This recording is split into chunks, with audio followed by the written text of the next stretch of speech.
Desde o Bloque Nacionalista Galego temos que denunciar que estamos a vivir un inicio de curso desastroso no que ten a ver coa conexión ferroviaria da cidade de Vigo. Malía os anuncios de reforzos feitos por Renfe, o certo é que nos últimos 10 días o que se está a padecer é a brutal falla de prazas, con máis da metade dos trens programados para este mes de setembro completamente cheos, pero tamén estamos a ver como se repite o mesmo guión do ano pasado con incidencias reiteradas e atrasos prácticamente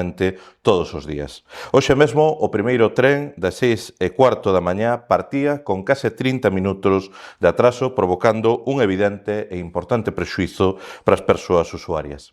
Tal e como defendemos en solitario o BNG no último pleno municipal, co inexplicável voto en contra do PSOE e a abstención cínica do Partido Popular, é urxente a mellora sustancial da conexión ferroviaria de media distancia da cidade de Vigo. Unha mellora que se ten que traducir no aumento das frecuencias e das prazas ofertadas, na garantía da puntualidade, en completar as conexións directas de Vigo con todas as cidades galegas e tamén en adecuar os horarios ferroviarios ás necesidades da poboación.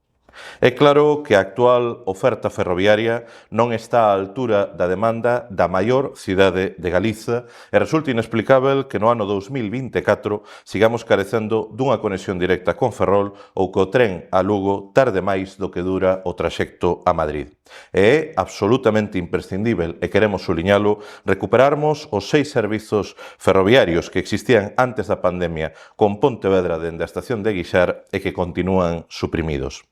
Fronte aos discursos triunfalistas e grandilocuentes do ministro Puente, dese grande amigo de Abel Caballero, o BNG temos que seguir a exixir o despregamento dun plan de incidencias e de transporte alternativo que corrixa dunha vez por todas a situación inaceptável que padecen a cotío millares de viguesas e de vigueses e tamén as persoas que doutros puntos se desprazan a nosa cidade en tren. A saturación das conexións de media distancia están a demostrar tamén a imperiosa necesidade de dotarmos a área de Vigo de tren de cercanías, tal e como se comprometeu o goberno español no acordo de investidura suscrito co BNG. Unhas cercanías que, compre lembrar, xa existen noutras áreas con moita menor poboación e relevancia social ou económica do que Vigo no conxunto do Estado. Nese sentido, tal e como xa exixiu o noso portavoz no Congreso Néstor Rego, é imprescindível que se inicie xa a licitación dos estudos